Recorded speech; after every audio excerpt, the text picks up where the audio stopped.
bien, vamos a continuar hablando de las consecuencias del derrame. En este caso vamos a tener una entrevista sobre cómo afecta o cómo ha afectado este derrame a la vida marina y también, me imagino, de las aves que existen en el lugar.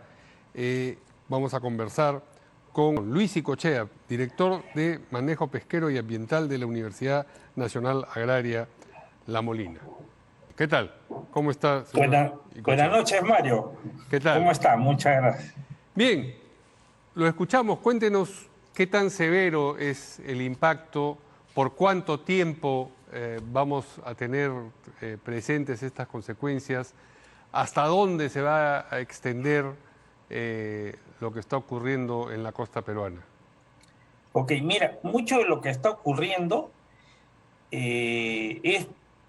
se está dejando extender más de la cuenta, o sea, no se está reaccionando a tiempo. Por ejemplo, para evitar que siga propagándose, se usan flotadores que evitan que siga avanzando, ¿no? Y esto sí, ahorita está por Chancay, podría seguir.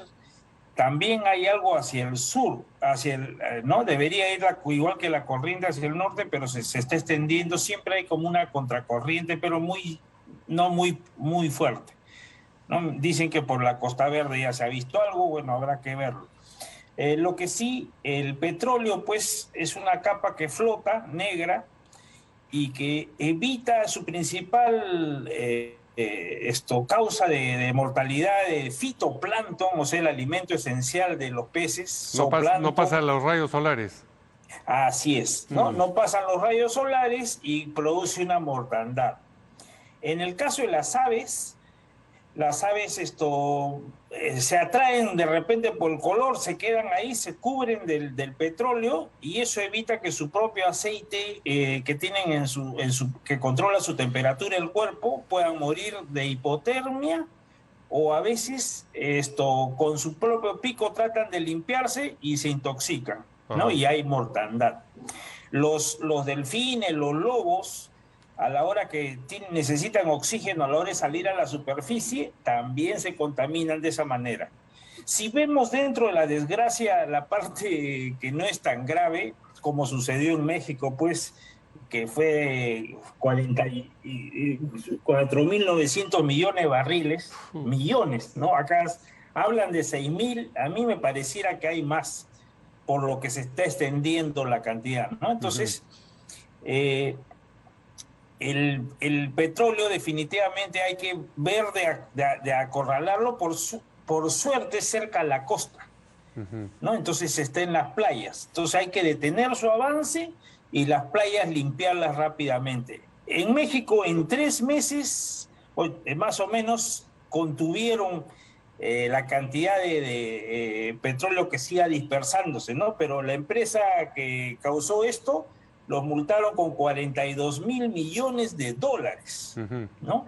Pero esa plata fue todo para remediar lo que había pasado, ¿no? Porque a veces se habla de multas y ¿dónde irán esas multas? Ese es el problema. Acá sí hay mucho por hacer y me parece que por un lado tampoco ha habido reacción del gobierno, porque si la empresa no hubiera hecho nada, ¿no?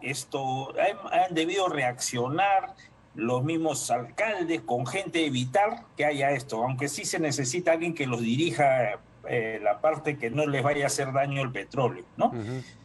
Sí, algo más que quería comentar es que es raro, cualquier barco, cualquier capitán, cualquier oficial de ese barco sabe cuando hay oleaje o no lo hay y cuándo debe de tener el seguir, pues continuar con el proceso de ceder el petróleo, ¿no? Entonces, eso es raro, nadie le cree eso. Aparte que cuando hay un protocolo que dice que cuando un barco comienza a descargar petróleo, tiene que tener lanchas alrededor en caso de que haya derrame para que controlen. Entonces, eso aparentemente no lo ha habido, puede ser por las mareas, pero lo que se debió hacer es suspender sin necesidad de tener que preguntarle a la Marina ni nada. Los capitanes de esos barcos tienen demasiada experiencia como para poder dudar de que va a haber o no va a haber tsunami. Sí. ¿No? Ahora, díganos, ha mencionado usted el hecho de que como el derrame ha sido cercano a la costa, eso simplifica algunas tareas de limpieza. En general, ¿es más o menos dañino que esté cerca a la costa? ¿Es peor para el país, digamos, que esto se produzca en alta mar o que se produzca cerca a la costa? Bueno, en alta mar puede causar daños a mayor cantidad de especies. En la costa sí lo causa, sobre todo, por ejemplo, a las almejas, conchas de abanico, desde el muy muy, ¿no? Porque Sí. llega a la arena y eso sirve de alimento para alguna especie. Entonces, desde ahí es serio, pero se puede controlar. Dentro de lo malo, ¿no? No es tan grave. Definitivamente es grave por la cantidad de petróleo que hay, Sí. y sobre todo que cuando eso se muere, en el fondo del mar se sedimenta y hablan pues que puede, si nadie hace nada, dura 100 años en que vuelva a recuperarse, ¿no? Si se hace algo, por ejemplo, en el caso de México han hablado de 20, 30 años para recuperar los ecosistemas, pero era un área inmensa que no es el caso de Perú, mientras Sí. lo sigan, mientras impidan que siga extendiéndose, porque se está yendo por la costa. Sí. Me da miedo cuando llegue a Casma, cuando llegue a donde hay criadero de concha de abanico, en Chimbote, que es poco profundo, ¿no?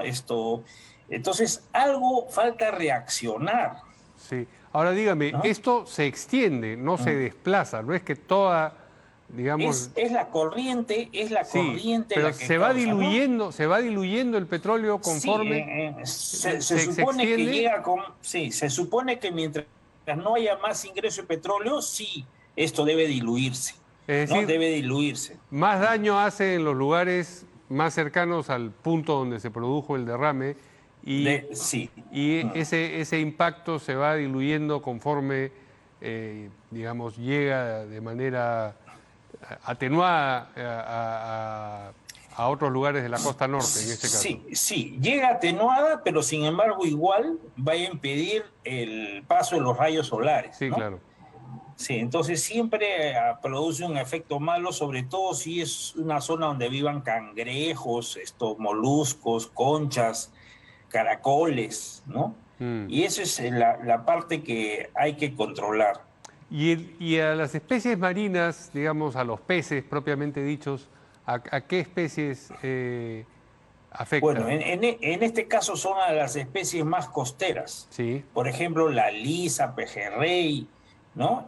¿Por qué? Porque bueno, pueden consumir el plancton que esté contaminado, sí, ¿no? Porque los peces cuando ven, me imagino, se alejan de la costa un poco, pero el alimento que tienen, eh, ellos comen nomás las especies filtradoras filtrarán y filtran todo el petróleo así esté diluido y eso va a producir un daño interior. Es como que nosotros comencemos a tomar agua con petróleo diluido. sí. Igual daño nos va a hacer. Y eso afecta a toda la cadena alimenticia, porque digamos una persona que come un pejerrey que a su vez se ha alimentado con el plancton que ya está contaminado, también puede tener consecuencias. Por supuesto, son por supuesto, no de repente no van a causar una mortandad, pero pueden producir problemas al hígado u otros órganos de nuestro cuerpo. Sí, ¿No? Es muy, muy delicado esto, ¿no?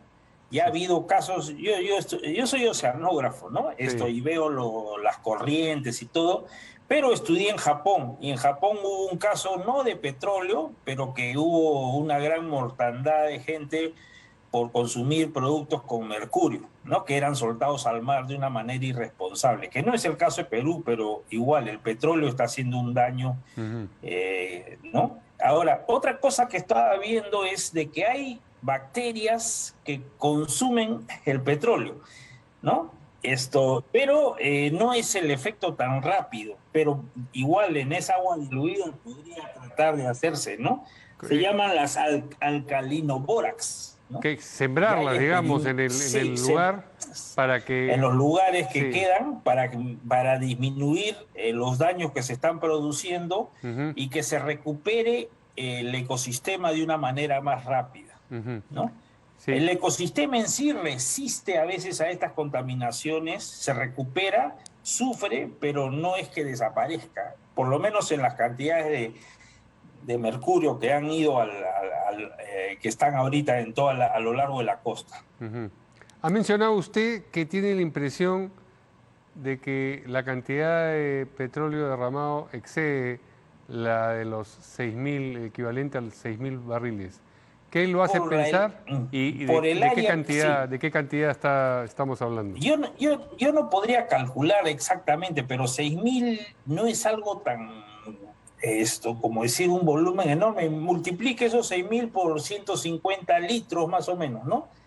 Entonces, esto es, para un océano tan enorme, no es tanto. Definitivamente es cantidad. Entonces, a mí me parece como la manera como se sigue expandiendo, de que hay más que eso. Y no sabemos las cifras exactas, no sabemos qué es lo que pasó. Ese barco o cualquier embarcación para hacer estas cosas tiene un protocolo de seguridad. Sí. Yo quisiera leerlo o que se haga público el protocolo de la empresa Repsol, y ese protocolo ha sido aprobado por el Ministerio del Medio Ambiente. O sea, también hay responsables ahí si es que han aprobado un protocolo que no es consistente, ¿no? Entonces, todo eso hay que revisarlo, pero parece ser que se anda a un paso de tortuga, y aparte no veo gente muy preparada que tome decisiones de una manera rápida. Mencionó usted también la posibilidad de una contracorriente y de que esto pudiese estarse extendiendo hacia el sur y no solamente hacia el norte. Sí, pero no es mucha, la velocidad es mínima y es bien costera, ¿no? Yo dudo que se extienda demasiado hacia el sur. Sí. Por ejemplo, le comento, hace muchos años hice una investigación en ITE de los relaves mineros, ¿no? Y se suponía que la corriente Humboldt viene hacia el norte. Sin embargo, encontramos la contaminación hasta Arica, ¿no? Entonces sí hay una contracorriente. Sobre todo muy cerca a la costa. Pero eso nuevamente sería más fácil de atender. Por supuesto, por supuesto. Y mejor si tomamos las providencias del caso. Pero parece que no es lo que está ocurriendo en esta oportunidad.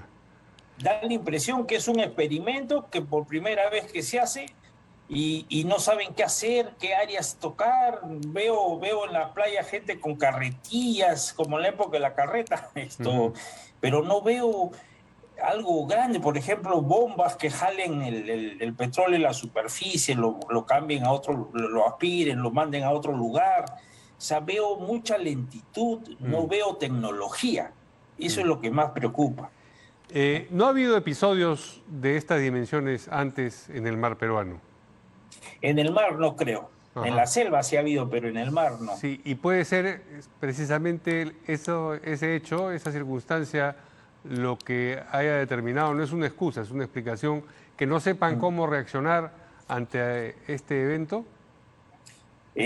Mire, si toda la gente que está ahí es por primera vez que trabaja en esto, sí, pero se supone que debe haber técnicos que conozcan el tema, la gente de seguridad, ¿no? O sea, más que seguridad, que les roben o no les roben, una empresa como Repsol debe tener técnicos pues que entiendan en estos casos qué hacer. Y como digo, lo que ha sucedido es mínimo comparado con las grandes tragedias que pasó con el Deep Sea Horizon, y otra más con... En Alaska, lo mencionaba nuestro invitado anterior. Sí, en Alaska, y también hubo otra en Icto, en el año 1979, que también fue una cantidad un poquito menos que el 2010, del 20 de abril del 2010, ¿no? Entonces, esa gente de experimentada pues tiene que venir. O sea, no puede haber gente que sea simplemente de confianza sin conocer el tema. Ahora, ¿es posible que, a propósito de las especies marinas, que algunas especies se alejen de la costa por esto y que haya, digamos, escasez de ellas durante un tiempo? Difícil porque la cantidad de agua, la cantidad de petróleo no es tanto, pero sí definitivamente en el área cercana, pues entre Chancay y Callao, sí va a haber problemas, ¿no? Y eso se puede medir, se puede experimentar. Si la universidad nos da el apoyo, nos dan el apoyo a la universidad, lo hacemos nosotros. Nosotros siempre hacemos pesca cerca de la costa, usamos diferentes aparejos, se puede corroborar, ¿no? Pero igual ha afectado Muy bien. y ojalá que el efecto no sea tan duradero y Ojalá. la brevedad se corte Muy bien. Muchas gracias al señor No, Luis Icochea de la Universidad Nacional Agraria de La Molina, director de Manejo Pesquero y Ambiental. Buenas noches.